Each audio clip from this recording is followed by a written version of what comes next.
या क्षणाचं चित्र 70 पैकी 70 जागांचे ट्रेंड्स हाती आलेले आहेत। भाजप 40 आणि आप 29 जागांवर सध्या आघाडीवर असल्याचं चित्र आहे। सोमेश कोलगेकडे आपण जाऊया। सोमेश, पुन्हा एकदा ही रस्सीखेच अजूनही सुरू आहे, 9:15 वाजलेत तरी सुद्धा।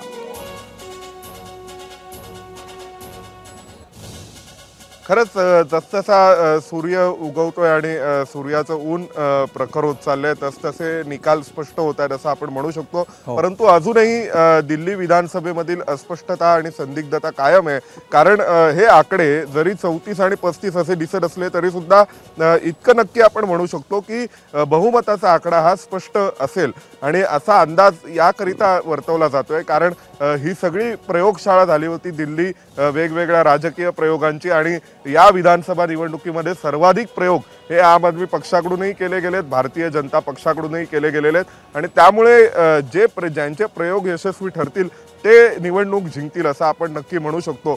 सध्या भाजपच्या कार्यालयामध्ये अजूनपर्यंत कुठल्याही प्रकारे जल्लोषाचं वातावरण नाहीये, तर एक प्रकारे टेन्शनचं वातावरण आहे। या संपूर्ण वातावरणामध्ये तणाव कायम आहे कारण अजूनपर्यंत चित्र स्पष्ट होत नाहीये। भाजपच्या सुरुवातीला भाजप 50 पर्यंत गेलेली, 47 पर्यंत गेलेली दिसली तरी सुद्धा भाजपच्या कार्यकर्त्यांनी सावध भूमिका घेतली होती, कुठल्याही प्रकारचा जल्लोष किंवा सेलिब्रेशन केलं नाही आणि हीच सावध भूमिका आपल्याला सर्वच पक्ष गोटांमध्ये दिसते। त्यामुळे भाजप आता तणावग्रस्त परिस्थितीमध्ये आहे कारण त्यांना अजूनपर्यंत चित्र स्पष्ट झालेलं नाहीये। अर्धा ते 1 तासामध्ये चित्र स्पष्ट होईल। अनेक विधानसभा मतदारसंघांमध्ये 800, 200, 1000 अशा मतांच्या फरकाने सध्या कोणाची तरी आघाडी आणि कोणाची तरी पिछाडी आहे आणि बहुतांशी विधानसभा मतदारसंघ हे इतक्याच मतांच्या फरकाने तिथे निकाल लागतील एवढं नक्की आहे। परंतु जो एकूण विधानसभेचा निकाल असेल त्यामध्ये मात्र बहुमताचा आकडा हा स्पष्टता कुठल्या तरी एका पक्षाला मिळेल असं आपण नक्की म्हणू शकतो ज्या पद्धतीचे ट्रेंड्स आहेत त्यावरून। त्यामुळे अजूनपर्यंत इथे भाजपच्या संपूर्ण कार्यालयामध्ये कुठल्याही प्रकारे कार्यकर्ते निश्चित भाजपमध्ये अजून सध्या शांतता असल्याचं चित्र आहे आणि सध्या जे ट्रेंड्स दिसत आहेत त्यानुसार 70 पैकी 45 ठिकाणी भाजपने आघाडी घेतलेली आहे। आम आदमी पक्ष 23 ठिकाणी आघाडीवर आहे तर काँग्रेसने एका जागेवरची आघाडी कायम ठेवलेली आहे आणि आपची हॅट्रिक हुकण्याची चिन्ह पुन्हा एकदा दिसायला सुरुवात झालेली आहे। आपण काही मिनिटांपूर्वी 15 मिनिटांपूर्वी ज्या प्रकारे भाजपला 45 ते 50 जागांपर्यंत भाजपने आघाडी मारलेली होती, मात्र त्यानंतर आत्ताचं जे चित्र आहे हे आधीपेक्षा जास्त खात्रीलायक आणि आशादायक भाजपसाठी निश्चितपणे म्हणता येईल कारण आता काही फेऱ्या पुढे गेलेल्या आहेत आणि यानंतरच्या कालांमध्ये जर ही आघाडी भाजपला कायम राहिली किंवा आपली पुन्हा एकदा मुसंडी मारली तर इथून पुढे हे आकडे सेटल होत जाण्याचं प्रमाण निश्चितपणे हळूहळू वाढत जाणार आहे। मात्र गेल्या काही मिनिटांमध्ये आपण बघतो आहोत की जवळपास 10 ते 20% फ्लक्च्युएशन या आकड्यांमध्ये येताना दिसतंय। गणेश ठाकूरकडे आपण जाऊया। गणेश, इतक्या मोठ्या प्रमाणामध्ये जे फ्लक्च्युएशन येत आहे अगदी 50 पासून 32-33 पर्यंत आणि 28 पासून थेट 45-46 पर्यंत इतक्या प्रचंड वेगाने हे फ्लक्च्युएशन येत आहे, हे फ्लक्च्युएशन नेमकं काय सांगतंय?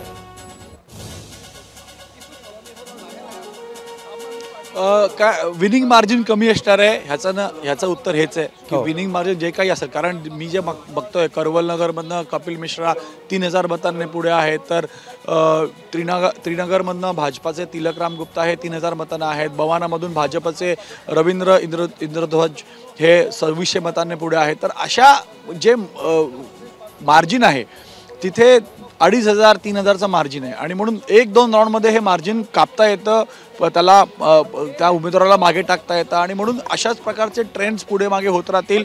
एक आता फॅक्टर असा आलेला आहे की काँग्रेस एक आहे पण बसपा एक आहे। संगम विहारमधनं बसपाचा उमेदवार, अधिकृत उमेदवार हे आता आघाडीवरती आहेत। म्हणून ह्या गोष्टीला जर पाहिलं तर दलित आणि ओबीसी वोट्स हे जे आम आदमी पार्टीकडे मागील 2 टर्ममध्ये किंवा त्याच्या आधी पहिल्या टर्ममध्ये 3 टर्ममध्ये होते ते यंदा त्याचं डिव्हिजन झालेलं आहे। त्याचं डिव्हिजन हे काँग्रेस, आम आदमी पार्टी आणि भाजपाला देखील गेलेले आहेत। म्हणून 45 हा आकडा भाजपाची गाठते किंवा ज्यापर्यंत पोचते त्याचं प्रमुख आणि मोठं कारण म्हणजे आम आदमी पार्टीचा वोटर हा शिफ्ट झाला आहे आयदर काँग्रेसला किंवा इतर उमेदवारांना किंवा इंडिपेंडंट उमेदवारांना। म्हणून हा शिफ्ट किंवा डिव्हिजन ऑफ वोटर हा मोठा फटका आपसाठी होता आणि म्हणून 45 23, काँग्रेस 1 आणि बसपा 1 असे आकडे सध्या तिथे दिसत आहेत आणि मार्जिन खूप कमी आहे आणि मला वाटतं हे शेवटच्या फेरीपर्यंत जाईल, कारण कोणत्याही 2-3 फेरींमध्ये 2,500-3,000 मताधिक्य कापता येतो आणि म्हणूनच हे फ्लक्च्युएशन 10 सीट्स किंवा 12 सीट्स आपल्याला पाहायला मिळते. निश्चित या क्षणाचे जर कल आपण बघितले तर आपण असं म्हणू शकतो की पहिल्यांदाच सलग 5 मिनिटांपेक्षा जास्त काळ एकच कल बाकी राहिलेला आहे, एकच कल कायम राहिलेला आहे आणि भाजपने जो 40चा आकडा ओलांडला होता तो आकडा ओलांडून आता तब्बल 5 मिनिटं, खरं तर 5 मिनिटं हा फार काही मोठा कालावधी नसला तरीसुद्धा सकाळपासून ज्या प्रकारे हे ट्रेंड बदलत आहेत, अगदी मिनिटाला आकडे वर खाली होत आहेत, त्यानुसार त्या तुलनेमध्ये ही 5 मिनिटं खूप मोठी म्हणायला पाहिजेत. भाजपने 44 जागांवर आपली आघाडी कायम ठेवलेली आहे, त्यामुळे आपण असं म्हणू शकतो की आता इथून पुढे हे फ्लक्च्युएशन कमी होईल, कारण अधिकाधिक फेऱ्यांचं मतमोजणी सध्या समोर येते आहे आणि त्यानुसार काँग्रेसनं 2 ठिकाणी आघाडी घेतलेली आहे. एका ठिकाणी बसपाने जी आघाडी घेतलेली होती ती आता मागे पडल्याचं दिसतंय, निघून गेल्याचं दिसतं आहे. त्यामुळे कदाचित हीच आघाडी जी बसपाने घेतलेली होती ती आघाडी आता काँग्रेसकडे आलेली असू शकते. त्यामुळे काँग्रेसच्या 2 जागा झालेल्या आहेत. भाजपने 44 जागांवरची आघाडी कायम ठेवलेली आहे, तर आम आदमी पक्ष सध्या 24 जागांवर आघाडीवर आहे. पुन्हा एकदा आपण सोमेशकडे जाऊया. सोमेश, आत्तापर्यंत जे निकाल समोर येत आहेत ह्याच्यामध्ये कुठले धक्के आहेत असं आपण म्हणू शकतो आणि कुठल्या अपेक्षा ज्या होत्या त्या अपेक्षा पूर्ण होताना दिसत आहेत, अपेक्षेनुसार निकाल लागलेले दिसत आहेत? नाही, नक्कीच आतापर्यंत जे निकाल समोर आले आहेत त्यामध्ये आम आदमी पक्षासाठी हा धक्का आणि दुसरी गोष्ट आपल्याला एक जाणवते प्रामुख्याने की आम आदमी पार्टीच्या वतीने म्हणजे अरविंद केजरीवाल यांनी त्यांचं जे मूळ कॅरेक्टर होतं ते सोडून काहीतरी वेगळ्या भूमिका या 2020 नंतर घ्यायला सुरुवात केली. त्यांनी दिल्ली बाहेर जाण्याचे प्रयत्न केले, त्यांनी गुजरात निवडणुका लढवायचे प्रयत्न केले, गोव्याची निवडणूक लढवायचा प्रयत्न केला, इंडिया आघाडीत जाण्याचा प्रयत्न केला. तर कुठेतरी त्यांचं आणि दिल्लीच्या मतदारांचं जे एक अंडरस्टँडिंग होतं की वर मोदींना आणि खाली तुम्ही, वर आम्ही मोदींना मतदान देऊ पण खाली तुम्हाला निवडून देऊ, कारण आम्हाला रोजची कामं करण्यासाठी आम्हाला तुमच्यासारखा माणूस हवा आहे. तर हे अंडरस्टँडिंग कुठेतरी तुटलं आणि त्याचे हे सगळे परिणाम आहेत का असं कदाचित आपण म्हणू शकतो.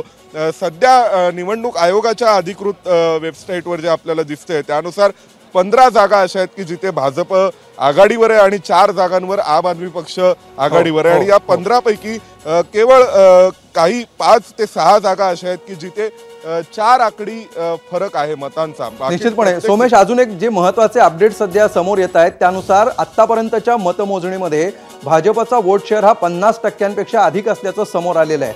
म्हणजे मगाशी आपण जे बोलत होतो गणेश, विशेषतः गणेशला हा प्रश्न आहे की लोकसभा निवडणुकीमध्ये 55% भाजपला मतं मिळालेली आहेत आत्तापर्यंत, मात्र विधानसभेमध्ये 39% वर भाजप जात नव्हती. ते पहिल्यांदा जाताना दिसतंय, 50% भाजपचा वोट शेअर पोहोचलेला आहे.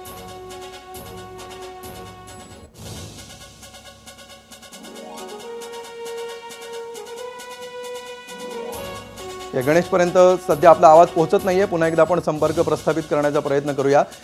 या सगळ्या डिस्कशनमध्ये आणि अपडेट्समध्ये सध्या प्रज्ञासुद्धा, माझी सहकारी प्रज्ञासुद्धा सहभागी होते आहे.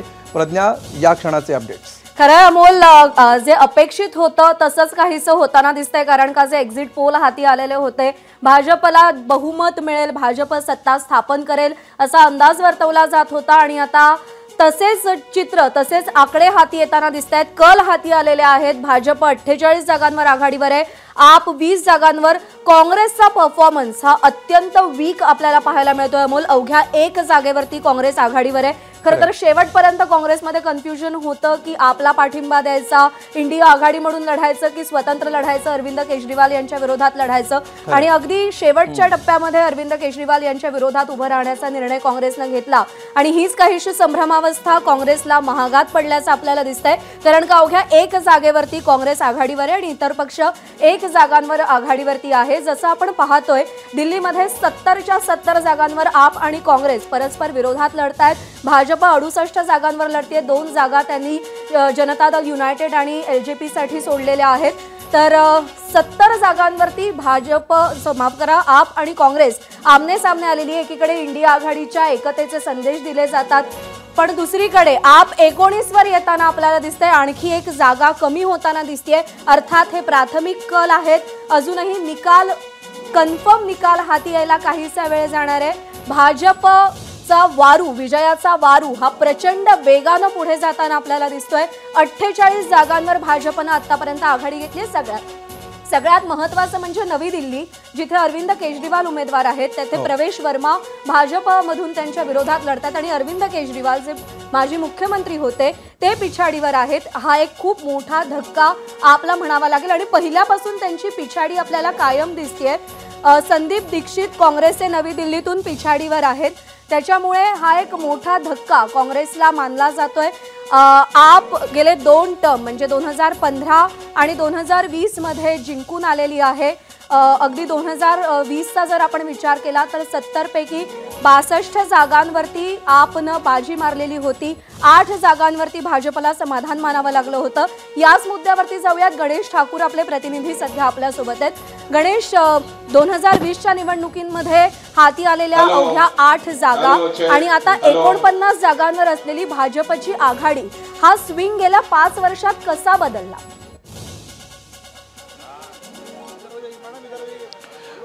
बघा, 5 वर्षापासून भाजप आणि खास करून दिल्ली भाजपचं काम इथे सुरू होतं. त्याने बरेच असे बदल केले, डोर टू डोर कॅम्पेन केलं, आपला वोटर इंटॅक्ट करण्याचा प्रयत्न केला आणि जे आपले वोटर नाही आहेत त्यांनाही आपल्यासोबत जोडण्याचा प्रयत्न केला. परिणाम स्वरूपी आता 12 ज्या मुस्लिम बहुल, माफ करा 15 ज्या मुस्लिम बहुल मतदारसंघ आहेत तिथे 7 जागांवरती भाजप आघाडीवरती. हे कधीच झालं नव्हतं. आणि जसं आपण म्हणतोय की फक्त आपल्या वोटरला इंटॅक्ट ठेवण्याचा नाही, जो आपला वोटर नाही आहे, जो आपकडे वळलेला आहे, जो काँग्रेसचा होता, त्याला देखील आपल्यासोबत जोडण्यामध्ये भाजपाला यश मिळालं. आणि 2 जागांवरती बहुधा मार्जिन जे आहे, 2 मुस्लिम बहुल जागांवरती तिथलं मार्जिन जवळपास 5000च्या पुढे आहे. म्हणून हे मार्जिन कापणे खूप कठीण असेल आणि त्या भागांमध्ये जिथं मायनॉरिटी वोट बँक मोठ्या प्रमाणात आहे. आणि हेच आपण म्हणतोय की मागील 5 वर्षांमध्ये भाजपनं जे काम केलं, खास करून दिल्ली भाजपचे अध्यक्ष वीरेंद्र सचदेव ह्या सगळ्यांनी जे काम केलं त्याचाच परिणाम आहे की आज इथं हा मोठा वोट स्विंग मिळतोय. आपण तिन्ही टर्ममध्ये पाहिलं की लोकसभेमध्ये दिल्लीच्या जनतेनं मोदींना मतदान केलं आणि भरभरून मतदान केलं. पण एक फॅक्टर होतं की केंद्रात BJP आणि राज्यामध्ये दिल्लीमध्ये इथं आम आदमी पार्टी, तो फॅक्टर कन्वर्ट केला, बदललेला आहे. त्यात अनेक गोष्टी आहेत ज्या स्कीम्स सुरू केल्या गेल्या, ज्या रेवडी स्कीमचं नाव भाजपने दिलं, तशाच प्रकारच्या स्कीम्सचं प्रोजेक्शन. गणेश, आणखी एक महत्त्वाचा मुद्दा, तुम्ही स्कीम्स बद्दल बोलताय. फ्रीबीज ची जी आश्वासनं दिलेली होती ती आपनं काही प्रमाणात पूर्ण केली. झुग्गी झोपडीच्या मतदारसंघामध्ये त्याचा इम्पॅक्ट देखील आपल्याला पाहायला मिळाला. पण सगळ्यात महत्त्वाचं म्हणजे 2015 आणि 2020च्या मॅनिफेस्टोचा जर आपण विचार केला तर अशी असंख्य आश्वासनं होती जी आपनं दिली होती, पण अगदी 2025च्या निवडणुका येईपर्यंत सुद्धा आपला ती पूर्ण करता आली नाहीत. हा एक महत्त्वाचा मुद्दा ठरतोय या सगळ्या चित्रांमध्ये, या निकालांमध्ये. अगदी बरोबर प्रज्ञा, कारण आपचा मूळ फोकस होता की या स्कीम्सला आपण कसं चालवायचं. पण त्या स्कीमसाठी म्हणजे एका वेळेला अशी परिस्थिती आली होती की हे दिल्ली चालवण्यासाठी पैसे नव्हते, म्हणून त्या स्कीम्स पुढे घेऊन गेल्या नाही. पण त्याच्यानंतरही अनेक स्कीम्स आम्ही निवडून आलो तर आम्ही तुम्हाला करून देऊ अशा प्रकारच्या घोषणा केल्या गेल्या. त्याच्यावर विश्वास जनतेला नव्हता. इथे शाळा आणि हॉस्पिटल्स मोठ्या प्रमाणात चांगलं काम केलं गेलं आणि यामुळं सेकंड टर्ममध्ये अरविंद केजरीवाल निवडून आले. पण यंदा तसं नव्हतं आणि म्हणूनच अरविंद केजरीवालने देखील आपलं कॅम्पेन, इलेक्शन कॅम्पेन या स्कीम्सच्या पलीकडे जाऊन एक नरेटिव्ह सेट करण्याचा प्रयत्न केला की भाजपचं राजकारण आहे, घाणेरडं राजकारण आहे. पण ते लोकांना पटलं नाही.